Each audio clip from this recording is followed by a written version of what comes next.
अल्लाह ताला ने कसम खाया, कसम है महबूब मुझे शहर मक्का की, या कसम है महबूब मुझे इस शहर की, वांता हिल्लुम बिहाजल बलद, और इसलिए कसम है कि तेरे कदम पड़े। अल्लाह ने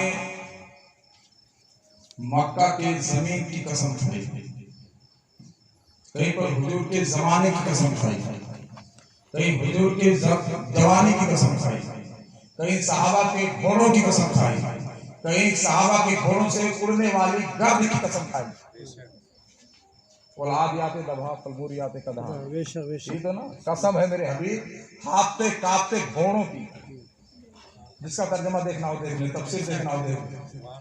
सिर्फ घोड़ों की कसम नहीं, घोड़ों से उड़ने वाले जर्रात की भी कसम, धूल मिट्टी की कसम। अल्लाह और धूल मिट्टी की कसम खाता है, उसकी रहमत जवाब देती है हम हर धूल मिट्टी की कसम नहीं खाते। मैं उस धूल की कसम खाया हूं जो घोड़े से लगी है। वो घोड़ा मुस्तफा के सहाबी का है, सहाबी मेरे मुस्तफा का। सहाबी अभी मौलाना शरीफुल्लाह साहिबुल्लाह ने बहुत हाथ पैर जोड़ा था, मैंने कहा यार तरस गए कहां समझ रहे ना तुम्हारा बयान सुनने के लिए, कुछ तो बयान करो आप। तो अल्हम्दुलिल्लाह वो बड़े हैं, बड़प्पन जाहिर किया उन्होंने और मेरी बात रखा, उन्होंने बयान की। उन्होंने एक आयत पढ़ी थी, कुंतुम खैरा उम्मत, तुम बेहतरीन उम्मत हो। ये किसको कहा गया? हम जैसे लोगों को कहा गया तुम बेहतरीन उम्मत हो। किस हिसाब से? 10 किलो का 5 किलो बनाते हो इसलिए? पड़ोसी का जीना हराम करके रखा इसलिए?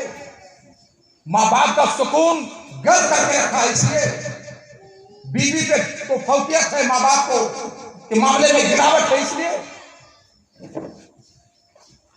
माँ बाप तुमसे डरने लगे हैं इसलिए? हमें तो कोई क्वालिटी नजर नहीं आती जिसकी बुनियाद पर यह कहा जाए कि तुम बेहतरीन उम्मत हो सकता है आपका ख्याल ये हो कि भाई नमाजी बहुत है इसलिए, तो ये तो कहा नहीं अल्लाह ने कि तुम नमाजी बड़े हो इसलिए अच्छे हो, रोजेदार बड़े हो इसलिए अच्छे हो, मदरसे बनाते हो इसलिए अच्छे हो, मस्जिदें बनाते हो इसलिए अच्छे हो। नहीं, तुम खैरा उम्मत, तुम बेहतरीन उम्मत हो। किसकी उम्मत हो? मुस्तफा की उम्मत हो। क्यों? जिसकी उम्मत हो बड़ा बेहतरीन है, उसके सबके में तुम भी बेहतरीन उम्मत हो। समझे? तो आप देखते चले जाए, नस्ले इंसानी को जो भी अजमतें मिली हैं सिर्फ और सिर्फ हुजूर सल्लल्लाहु अलैहि वसल्लम की बरकत से। समझे?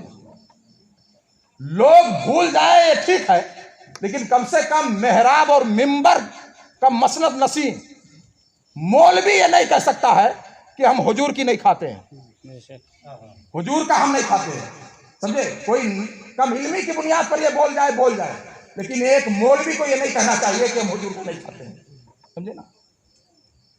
पूरी दुनिया हुजूर ही का खाती है। समझे ना? और लोग खाने की बात करते हैं तो कहते हैं खाते हैं तो उन्हीं का सदका है, जीते हैं तो उन्हीं का सदका है। समझे ना? सिर्फ पीते हैं उन्हीं का सदका नहीं, खाते पीते तो है ही है, जीते भी है तो उन्हीं का सदका। तो फजीलतें जिसको भी मिली ना हुजूर के सदके, और ये सबके जहन में नहीं आएगा।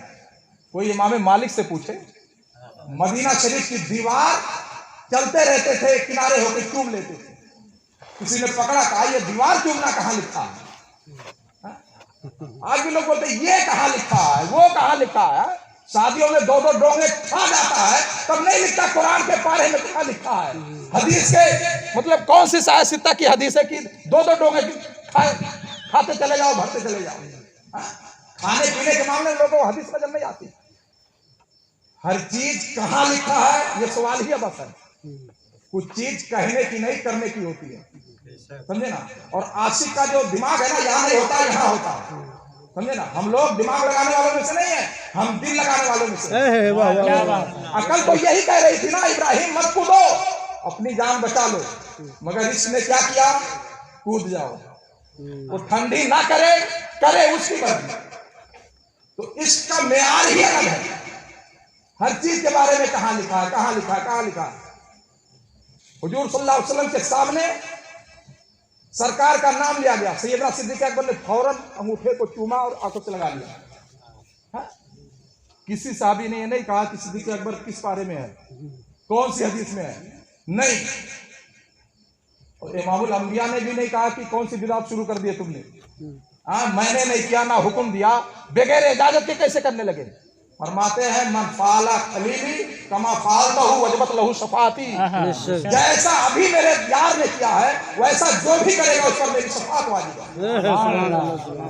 उस पर मेरी शफात। हर चीज के मामले में कहां लिखा है ये नहीं देखा जाएगा, समझे। कुछ गुलामों के करने की चीजें होती है, कुछ गुलामों के करने की। इमाम मालिक ने दीवार चूमा था मदीना शरीफ। एक बंदे ने पकड़ा, कहा ये क्या कर रहे हो? तो कहते हैं दीवार चूम रहा हूं। तो कहा दीवार चूमने का क्या मतलब? वो कहते हैं ये मेरे आका की गली है। हो सकता है मेरे आका सल्लल्लाहु अलैहि वसल्लम चलते चलते चलते चलते कभी हुजूर ने अपना हाथ रख दिया हो, तो तेरी नजर में तो दीवार चूम रहा हूँ, हकीकत में दस्ते रसूल चूम रहा हूँ। सुभान अल्लाह, सुभान अल्लाह। तो उसने कहा बड़े अजीब आदमी हो जा रहा। हुजूर जब चलते थे तो इसे इधर उधर दीवार पे हाथ रखते चलते थे, ऐसा कहाँ लिखा? मेरे आका के चलने का अंदाज भी निराला, मेरे आका के चलने का अंदाज भी निराला। तो उन्होंने जवाब दिया, देख अगर मान लो हाथ नहीं रखे तो हो सकता है चलते चलते मेरे आका की निगाह दीवार पे पड़ गई। तो तेरी नजर में तो दीवार चूम रहा हूँ, हकीकत में निगाह मुस्तफा चूम रहा हूँ। तो एतराज करने वाले भी कम नहीं होते हैं।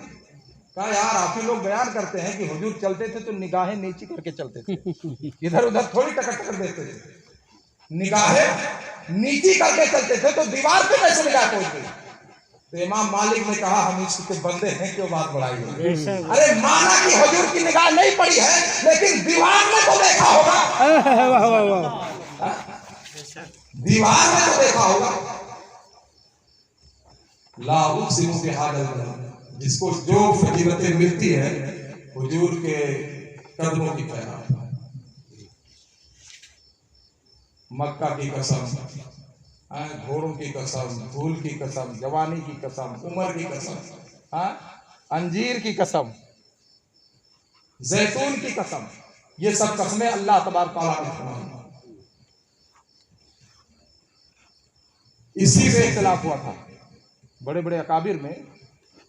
ये तो दुनिया जानती है कि मक्का में आप जाएं एक नेकी करें 1 लाख नेकी फौरन, लेकिन मदीना शरीफ में आके करें तो एक नेकी करेंगे 85,000। कितनी है? 50,000। मक्का में 1 लाख। अब कोई कहे यार मक्का अफजल या मदीना अफजल, तो अक्सरियत ने कहा मक्का अफजल, आला हजरत ने कहा मदीना अफजल। आला हजरत ने कहा, आला हजरत तो दुनिया वैसे नहीं मानती है, समझे ना। आज तो आला हजरत का नाम ही लोग मतलब सुन के कांप जाते हैं, और मैं बड़ा खुश होता हूं। ये असर की बात है। ये हदीस शरीफ में है कि मेरे उम्र को देखकर शैतान भाग जाता है। मैं कहता हूं सिद्दीक़ अकबर का दुश्मन नहीं है वो, या फारूक उस्मान गनी का नहीं है, या मौला अली का नहीं है। शैतान सारे सहाबा का दुश्मन है, मगर भागता किससे है? उम्र से है, समझे ना। वैसे आज के बदअकीदा दुश्मन सब औलिया के हैं, मगर भागते आला हजरत। सबने कहा मक्का अफजल, आला हजरत ने कहा नहीं मदीना अफजल। तो कहा आपको ये हदीस आपने नहीं पढ़ी कि एक नेकी पे 1 लाख है, मदीना में 85,000 है? तो फरमाते हैं मेरा नाम इमाम अहमद रजा खान है। हम भी तुमसे सवाल करेंगे कि 50,000 अशरफी ज्यादा है या 1 लाख रुपया ज्यादा है? 50,000 अशरफी ज्यादा है या 1 लाख रुपया ज्यादा है? तो मोजने में तो 1 लाख रुपया ज्यादा है, हकीकत में 50,000 अशरफी ज्यादा है। फरमाते हैं मक्का में कमियत ज्यादा है, मदीना में कैफियत ज्यादा है। फिर उलमा इस पे मुत्तफिक हुए, यार जड़ तो देखो किस वजह से अफजल है, कसम किस लिए खाई? यही तो कहा मेरे हबीब, मक्का और मताब और फात की वजह से कसम खाई ही नहीं है, सिर्फ इसलिए कसम खाई है तेरे कदम लगे हैं। तो कहते इसी पे भी हो जाओ, जब तक हुजूर मक्का में रहे मक्का अफजल, अब मदीना में आ गए तो हमेशा के लिए मदीना अफजल, समझे ना। और ये अफजलियत अगर देखी जाए तो ये वजूद मसूद अगर नूर की शक्ल में है तो हिजाब अजमत अफजल, और आदम की पेशानी में आ जाए तो वो पेशानी अफजल, अब्दुल मुत्तलिब के पुष्ट में आ जाए वो पुष्ट अफजल, हजरत अब्दुल्ला के पुष्ट में आ जाए वो पुष्ट अफजल, हजरत आमिना के बदन में आ जाए वो बदन अफजल, और वही वजूद मक्का की जमीन पर आ जाए, हलीमा के घर में चला जाए हलीमा का घर अफजल, गारे सौर में चला जाए गारे सौर अफजल, गारे हिरा में चला जाए गारे हिरा अफजल, हुजरे आयशा में आ जाए हुजरे आयशा अफजल। पता क्या चला, पूरी दुनिया फजीलत के पीछे भागती है, फजीलत मेरे मुस्तफा के पीछे भागती है, दुनिया फजीलत के पीछे भागती है, फजीलत मेरे मुस्तफा के पीछे भागती है। हजरत अल्लामा मौलाना अता हुसैन साहब किबला बयान कर रहे थे आसिफ बिन बरखिया का वाक़या, तो मुझे फौरन हजरत दाता अली हजवेरी की याद आ गई, समझे ना। आज का ये जो पुरखतन दौर है, समझे ना, लोग कुछ भी बकते रहते हैं, इनमें ताकत नहीं उनमें ताकत नहीं, इनमें पावर नहीं उनमें। हद तो ये है कि अल्लाह के सिवा कोई अगर मक्खी उड़ाना चाहे तो नहीं उड़ा सकता, और कुरान कहता है ईसा अलैहिस्सलाम ने चमगादड़ उड़ा दिया। बेगैरत लोग कहते हैं कोई मक्खी नहीं उड़ा सकता, और ईसा अलैहिस्सलाम ने चमगादड़ उड़ा दिया, गरीब नवाज ने खड़ा उड़ा दिया है, समझ में आई बात। तो ये आसिफ बिन बरखिया की बात पे याद आई कि ये जो वाकया है ना कुरान में, बहुत सारे सवालों का जवाब है, समझे ना। जैसे हम बोलते हैं ना कि हम दामने रसूल में छुप जाएंगे, तो लोग बोलते हैं यार इतने लोग कैसे आएंगे, तब तक गरीब नवाज का प्याला बोलता है जिस तरह सागर आ गया था, समझ में आई बात, जिस तरह अना सागर आ गया था।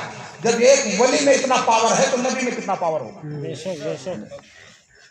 मौलाना अता हुसैन साहब किबला ने बयान किया कि पहले जिन ने कहा मैं ले आऊंगा मजलिस बर्खास्त होने तक, ठीक है, मजलिस बर्खास्त होने तक, तो कहा नहीं हमें और जल्दी चाहिए। फिर आसिफ बिन बरखिया सुलेमान अलैहिस्सलाम के जमाने के वली, उन्होंने कहा पलक झपकने से पहले ले आऊंगा। ये बरेली शरीफ नहीं, ये कुरान शरीफ है मौलाना, पलक झपकने से पहले ले आऊंगा। ये किसने कहा? सुलेमान अलैहिस्सलाम के जमाने के वली। उसके बारे में है कि अल्लाह ताला ने उसको किताब का थोड़ा इल्म दिया था, किताब का थोड़ा इल्म दिया था, तो उसका ये चैलेंज है पलक झपकने से पहले ले आऊंगा। और जिसपे पूरा कुरान उतरा हो वो मेराज की रात में जा नहीं सकता थोड़ी देर में, जिसको थोड़ा ही मिला वो पलक झपकने से पहले चला भी गया चला भी आया। और जिसपे पूरा कुरान ही उतरा उसके बारे में कहते हैं इतने कम टाइम में कैसे गए कैसे आए, कैसे गए कैसे आए। यही मामला था। तबलीगी जमात का नाम सुने आप? हम उसे तकलीफी जमात कहते हैं, समझे ना। तकलीफ के अलावा कुछ दिया नहीं उन्होंने। बड़े बड़े इज्तिमा किए जाते हैं, हर इज्तिमा में जो भी इंटरनेशनल इज्तिमा होता है, हाँ, ये भांग और ये नशेड़ी चीज के समझे बड़े बड़े गोलियां पकड़ी जाती हैं, इतने कमीने होते हैं। तो इन्होंने लंदन में एक अंग्रेज को कलमा पढ़ाया। किसको? अंग्रेज को कलमा तो पढ़ा लिया। अब अपनी काला टाइप करने के लिए जहां जा रहे उसको लेके जा रहे, जहां जा रहे उसको लेके जा रहे, जहां जा रहे, हाँ ये अंग्रेज हैं, इनको हमने कलमा पढ़ाया, ये अंग्रेज हैं, इनको हमने कलमा पढ़ाया। ऐसे वहाँ बम्बई में एक बंदा दारू पीता था, तबलीगी जमात में आ गया, तौबा वबा कर लिया उसने। तो जहां जा रहे चार लोग कहते ये है ना, ये दारू पीते थे, इनको हमने कलमा। चिढ़ गया, कहा हराम खोरो, उतना मैं पी के बदनाम नहीं था जितना तुमने कर डाले। तुमने कहा इतना पी के बदनाम नहीं था जितना तुमने कर डाले। तो उस अंग्रेज को उन्होंने कलमा पढ़ाया।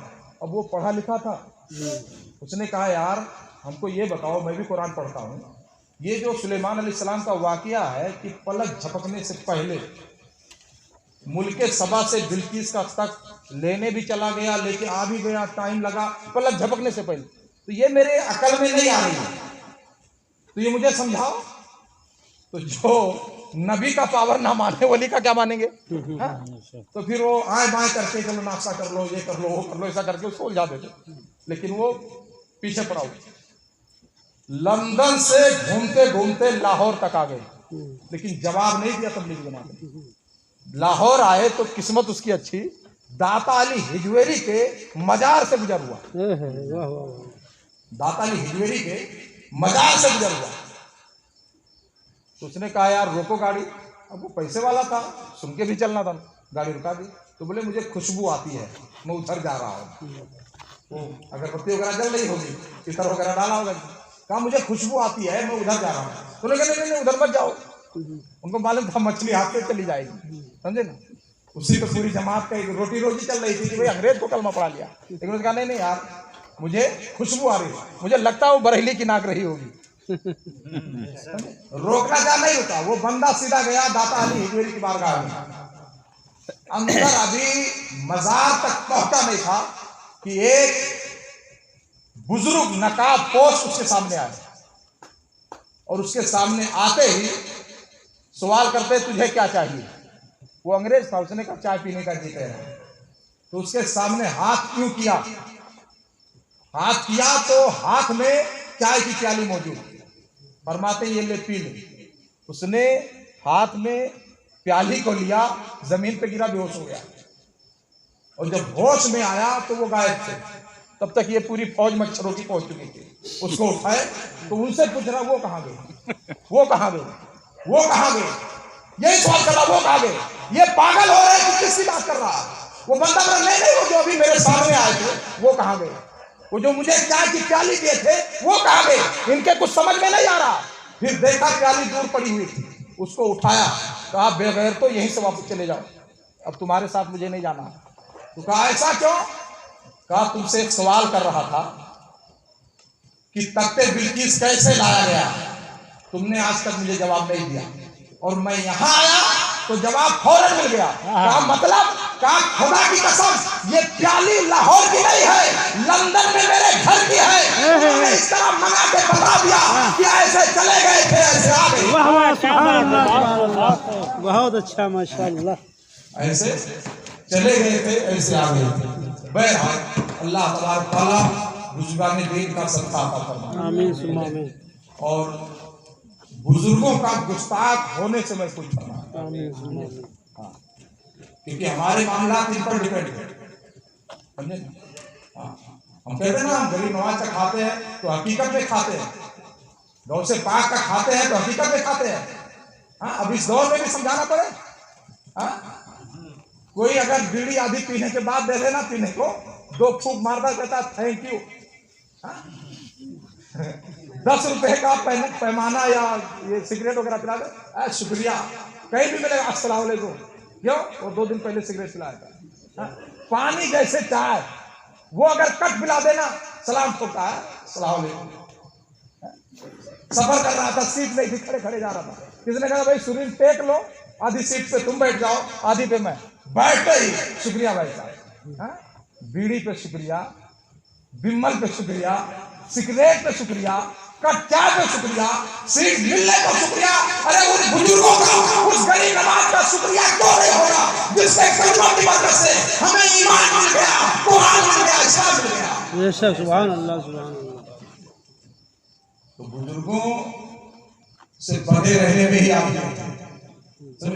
मैं बस आखिरी बात करके मैं अपनी जगह लेना चाहता हूँ कि इससे फायदे क्या है, इनसे जुड़े रहने से, इनसे मजबूती कायम करने से फायदे। ज्यादा दूर नहीं, यही आपके करीब में दिल्ली है। दिल्ली में एक बुजुर्ग है हजरत निजामुद्दीन औलिया महबूब इलाही, नाम सुने। इनको किसी ने कैंची दिया था गिफ्ट, तो फरमाते ये ले जा सुई धागा लेकर आ। तो कहा ऐसा क्यों, काम काटने वाले लोग नहीं, हम जोड़ने वाले लोग, समझे ना। अब इस दौर में लोग काटने वाले ज्यादा हो गए, जोड़ने वाले कम। मतलब हमारे हालात जो है ना बिल्कुल कुत्ते से भी बदतर हो गई है। अब आगे यार कुत्ता बोल दिया मौलाना ने इतने मुंह पे। आप कुत्ते की खुसूसियत तो देखो, इंसान बुग़्ज़ रखता है दिल में लेकिन कुत्ता नहीं रखता है। तो अब कुत्ता शर्मिंदा होना चाहिए या इंसान शर्मिंदा होना चाहिए। आप एक कुत्ते को बुलाओ अपने करीब, एक रोटी सामने रख दो खाएगा, 2 डंडे मारो भाग जाएगा। दूसरे दिन बुलाओगे फिर आएगा खाने के लिए। बेशक। उसकी वजह क्या है? कुत्ते ने दिल में नहीं रखा। और आप किसी को दावत पे बुलाओ, खाना सामने रख दो, वो पहला निवाला लेने चाहे प्लेट खींच लो, पूरी जिंदगी मर जाओगे, तुम्हारे दरवाजे पे नहीं आएगा। बेशक, तो कहेगा हमको कुत्ता समझ रखा है। अरे भाई, कुत्ता तो बगैर खिलाया जा रहा है। वाह वाह वाह वाह। हक पता है। क्या चला कि कुत्ता बुग्ध नहीं रखता, इंसान बुग्ध रखता है। तो इस मामले में मतलब कुत्ता भी हमें शर्मिंदा कर सकता है। आज जरूरत है मुत्तहिद होने की, समझे ना। अब भाई भाई में इत्तेहाद नहीं, पड़ोस पड़ोस में इत्तेहाद नहीं, गांव गांव में इत्तेहाद नहीं, शहर शहर में इत्तेहाद, मुल्क मुल्क का दुश्मन है, शहर शहर का दुश्मन है। मतलब सब एक तरफ से चलते जा रहे हैं। उसके बाद सारा कसूर जो है नरेंद्र मोदी का है, हमारा कुछ नहीं। हुजूर हाफ़िज़ मिल्लत ने फरमाया था कि इत्तेहाद जिंदगी है, इंतशार मौत है। बेशक बेशक। तो इस तरफ हमें आना चाहिए। अगर इत्तेहाद है तो आपका मदरसा भी शानदार चलेगा, इत्तेहाद है तो आपकी मस्जिद भी आलीशान होगी, अगर इत्तेहाद है तो गांव के मामला भी अच्छे रहेंगे, अगर इत्तेहाद है तो कोई गरीब भी रहेगा ना, वो शिष्या नहीं लेगा, वो उसको गांव के इत्तेहाद पर एतमाद होगा कि गांव वाले अगर थोड़ा थोड़ा हाथ रख देंगे तो मेरा भी बेड़ा पार हो जाएगा। ये सारे मामला, सारे नुकसान क्यों हो रहे हैं? हर कोई अब इस सोच में है कि हम कितना खुश हैं। ये नहीं होना चाहिए, ये देखना चाहिए कि हमसे कितने लोग खुश हैं। समझे ना, मर्दानगी इसको कहते हैं कि हमसे कितने लोग खुश हैं। हम कितना खुश हैं इसमें कोई दम नहीं है इस बात में। हम कितना खुश हैं, हमसे कितने लोग खुश हैं, ये देखा जाएगा। लेकिन अब वो मिजाज कहाँ रहा? और कहा हमारे गांव में बच्चे से लेकर बूढ़े तक हर किसी का आलम ही निकाला। ऐसा लगता है कि हम मरना नहीं, कम से कम यार जियो तो शान से जियो और मरो भी तो शान से मरो। जियो तो शान से जियो, मरो भी तो शान से। ये ना हो कि हमारे ऊपर लेबर कोई लगा दे, यार डुप्लीकेट आदमी है, ये बोकस आदमी है। अल्हम्दुलिल्लाह हम गुलामे रसूल हैं, हम मुस्तफा जाने रहमत के गुलाम हैं, तो वो इसार और कुर्बानी भी आनी चाहिए। मैंने पढ़ा था कि एक ही चौक में दो दुकानें थी, एक यहूदी की एक मुसलमान की। एक ही चौक में दो किराने की दुकान, एक तरफ यहूदी की एक तरफ मुसलमान की। एक यहूदी आता है सौदा लेने के लिए, तो आप ईमान से बताइए कि वो किससे खरीदेगा, मुसलमान की दुकान पर या यहूदी की दुकान पर? वो यहूदी है खरीदी करने वाला, बोलिए ना। यहूदी की दुकान पे जाएगा ना, लेकिन यहूदी की दुकान पे नहीं गया, मुसलमान की दुकान पे आया। वो मुसलमान की दुकान पे। और आज हमारे हालात ऐसे हैं, इतने गिर गए ना, अब तो बहुत सारी दुकानों पे भी हम जाए, महाराष्ट्र में हजरत ऐसे मामला, दुकानों पे का सामान मौजूद होता है, दाढ़ी देखिए बोलते नहीं है। ये हालात है, मतलब हमने अपने आप को इतना गिरा करके रखा। एक गैर मुस्लिम ने एक किताब लिखा, अरब का चार्ट 250 पेज पे है, हुजूर सल्लल्लाहु अलैहि वसल्लम की सीरत लिखा, उसमें जगह जगह मुस्तफा जाने रहमत की तारीफ किया। उस किताब को पढ़कर न जाने कितने लोग मुसलमान हुए, मगर ये मुसलमान नहीं हुआ। इससे किसी ने पूछा था कि मुसलमान क्यों नहीं हुआ, तो कहा यार जब मैं मोहम्मद अरबी की सीरत पढ़ता हूँ तो सोचता हूँ उन्हीं का हो जाऊँ, लेकिन जब आज के मुसलमानों को देखता हूँ तो कहता हूँ नहीं यार मैं इसी में अच्छा हूँ। ये हाल है। आप गौर करें ना, शुरू में हम 4 थे, शुरू में हम, ये उलमा समझेंगे, शुरू में हम 4 थे और वही 4 यार थे। फिर दारे अरकम में 45 हुए, शोबे अभी तालीम में 82 हो गए। फिर हिजरत के वक्त 115 थे, बदर में 313 हो गए, सुलह हुदैबिया के मौके पर 1400 हो गए, फतेह मक्का के दिन 10,000 हो गए, गुज़वे हुनैन के दिन 12,000 हो गए, गज़वे तबूक के दिन 40,000 हो गए, और फिर हज्जतुल वदा के मौके पर 70,000 हो गए। और फिर जब मेरे आका सल्लल्लाहु अलैहि वसल्लम का वसाल हुआ उस टाइम 1.25 लाख थे, मगर ये 1.25 लाख के 1.25 लाख ये मुसलमान नहीं, सरापा इस्लाम नजर आते थे। बेशक ये रहते फर्श पे थे, देखते अर्श पे। इनके पांव में कांटे चुभते थे तो मदद के लिए फरिश्तों की जमात आती थी। बेशक आज गर्दनें कट रही है, मदद है, आ रही है कोई मदद? जितनी मस्जिदें आज है कभी नहीं थी, जितने मदरसे हैं कभी नहीं थे, जितने मौलाना है कभी नहीं थे, जितने हाजी है कभी नहीं थे, जितने किताबें आज छप जा गए कभी नहीं थे, लेकिन जितने जलील आज हैं कभी नहीं थे। इसका ऐसा नहीं क्या? इसकी वजह क्या है? नाम तो हमने मुसलमान रख लिया, लेकिन करतूत सब अलग थलग है। करतूत हमारे सब अलग थलग है। ये चीज नहीं होने दो। मैं यह कह रहा था कि वो यहूदी होकर मुस्लिम दुकान पे आया तो कहा भाई मुझे आटा दे दो, तो उसने दिया नहीं। कहा यार देख, तू मेरी दुकान से मत ले, तू सामने वाले यहूदी की दुकान से ले। तो उसने कहा यार मैं मेरी मर्जी से तुम्हारी दुकान पे आया हूँ, तुम उधर भेज रहे हो। तो कहा मेरे भाई देख, मेरे आका सल्लल्लाहु अलैहि वसल्लम ने पड़ोसी के भी हुकूक बताए हैं। मैं सुबह से अब तक इतना देख चुका हूँ कि मैं घर पे जाऊंगा तो मेरे बच्चे खुशहाल हो जाएंगे, लेकिन मैं देख रहा हूँ सुबह से अभी तक उस दुकान पे कोई ग्राहक नहीं आया। कोई जाएगा शाम को तो क्या लेकर जाएगा घर पे? तो तुम मुझसे मत ले, उससे ले ले, ताकि उसके भी घर चूल्हा जल जाए। तो वो यहूदी फिर उस दुकान पे गए, और यहूदी पहले देख चुका था। तो उसने कहा क्या हुआ, तू उस दुकान पे गया था, वहां से सौदा तुझे नहीं मिला? तो कहा नहीं यार, उसी मुसलमान ने तेरी तरफ भेजा। कहा क्यों भेजा है? कहा देख, मैं काम भर का कमा लिया हूँ। आज का बाजार देखे ना, अगर एक दुकान किसी की चल रही है ना, तो सामने वाला फिर वो अनिस्टर मनिस्टर को लगा करके बाजू में दुकान खोलने की प्लानिंग कर रहा है कि कैसे उसको जाम किया जाए। ये मुसलमानों की फितरत होती जा रही है, समझे ना। कोई भी बिजनेस शुरू किया, अगर उरूज मिल गया ना, तो दूसरा उसकी जड़ काटने में लग जाता है। ये हालात। उस यहूदी ने कहा उसी मुसलमान ने तेरी तरफ भेजा, और कहा कि उसके घर पे आज बच्चे बिलखते रह जाएंगे, वो बेच नहीं पाया है, इसलिए मुझसे मत ले, उससे ले ले। तो उसने उसको भी सौदा नहीं दिया, उसका हाथ पकड़ा, कहा उसके तरफ चल। इस दुकान पे दोनों यहूदी आए। अब ये दुकानदार कह रहा है क्या हुआ, तुझे गल्ला नहीं मिला? जो नहीं मिला तो दो, उसने कहा था कि जो मैंने वहां ले लिया, गेहूं ने वहां ले लिया, जरूरत की चीजें वहां ले लिया है। ऐ मोहम्मद अरबी के गुलाम, ईमान लेने तेरे पास आए हैं, ईमान लेने तेरे पास आए हैं। जिसके गुलाम का ये किरदार हो, उसके नबी का किरदार कैसा हो? वाह वाह, सुभान अल्लाह, सुभान अल्लाह। तो ये चीज सोचने समझने वाली है। अगर हम संजीदगी से गौर करें तो अपने आप में हम बहुत कुछ बदलाव कर सकते हैं। तो बात ये कर लेते, मैं बात वादा भी कर ले रहा हूँ, लम्हा भी दे रहा हूँ, बहरहाल से पक्का वादा है, 2 से 3 मिनट में मेरी बात कर रहा हूँ।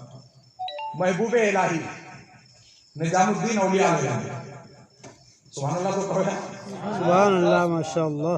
तुम्हारे नाम पे कोई साइकिल चलाने को तैयार नहीं है, और उनके नाम पे ट्रेनें चल रही है, निजामुद्दीन एक्सप्रेस। हाँ, हमारे तुम्हारे नाम पर कोई बैलगाड़ी चलाने को तैयार नहीं है, उनके नाम पे ट्रेनें चल रही है, तो उनपे तो सुभान अल्लाह बोलो। हाँ? बोलिए सुभान अल्लाह, सुभान अल्लाह, माशाअल्लाह। तो वो महबूब इलाही रहमा के दौर में एक बिगड़ाए औलाद, माँ बाप की नाफरमान औलाद, वो एक नौजवान लड़का था, समझे, वो 2 बजे 1 बजे तक सिर्फ घूमते रहता था, जैसे आज बीमारी लग गई, समझे।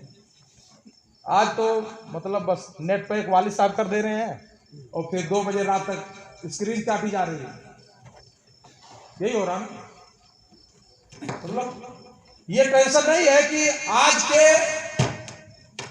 औलाद बिगड़ गई है, टेंशन ये है कि अगले जनरेशन को बिगड़े हुए माँ बाप मिलने वाले, ये मसला। तो बहरहाल वो जो नौजवान था 2 बजे 3 बजे तक ऐसी टाइम पास करता था। रात को जब वापस आता था ना, तो दरवाजा खोलता था उसका बाप, और दरवाजा खोलते ही 2 तमाचे देता था। ये फिक्स था रोज का। कहाँ था? घूम रहा था, दिया 2 मार खाता था, जाके सो जाता था। ये हमेशा का मसला। बाप का इंतकाल हो, मैं बुजुर्गों से लगाव ताल्लुक की बात कर रहा हूँ। बाप का इंतकाल हो,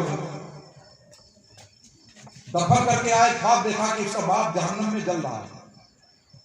अंगारों की लपेट में। कितना ही नाफरमान औलाद क्यों ना हो, जब बाप इस हालत में देखी तड़पेगी, वो सीधा उठा महबूब इलाही की बारगाह में पहुंच गया। कहा हुजूर कुछ भी करे दुआ करे मेरे बाप को बचा ले। कहा क्या हुआ? कहा परसों दफन करके आए, रात में देखा हूं मेरा बाप जहन्नम के अंगारे में जल रहा, जहन्नम के अंगारे में जल रहा। तो महबूब इलाही ने क्या किया मालूम है? कहते हैं तेरा बाप इधर आया था? कहा नहीं। कहा मेरी गली से गुजरा था? कहा नहीं। कहा मेरे लंगर का खाया था? कहा नहीं। आप गौर करें यार, ये नौजवान क्या चाह रहा है? बाप की बख्शिश। तो सवाल उस तरह से होना चाहिए ना। सवाल ये बन रहा है, तेरा बाप नमाज पढ़ता था, मदरसे बनाता था, मस्जिद बनाता था, हज उम्रा करता था, ज़कात देता था, नेकियां करता था। सवाल ये बन रहा है, लेकिन सवाल यहाँ क्या हो रहा?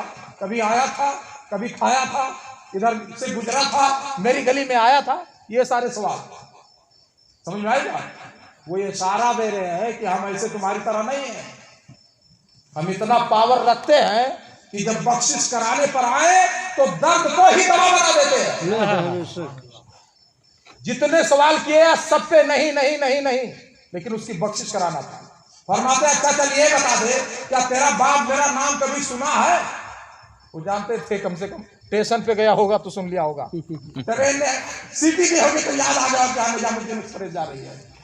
तो सवाल ऐसा किया कि अब ये इनकार ना कर सके। कहा क्या तेरा बाप मेरा नाम कभी सुना है? कहा हाँ अगर सुना। तो कहा हुआ क्या क्या? उसने बताया सारे मामला कि रोजाना रात में जाता था 1 बजे 2 बजे, रोज मार खाता था, रोज जूते पड़ते थे। तो काफी कहा एक दिन 2 बजे रात में गया, बाप ने दरवाजा खोला, मारने ही जा रहा था, लेकिन मारने से पहले पूछ लिया कहाँ था। तो कहा तूने क्या जवाब दिया? कहा हुजूर इत्तेफाक ऐसा उस दिन आप ही के पास बैठा हुआ था। तो जब उसने पूछा बाप ने कि कहाँ था, तो मैंने कहा निजामुद्दीन औलिया के पास था। तो कहा फिर थप्पड़ पड़े कि नहीं पड़े? तो कहा नहीं मारा नहीं उसने।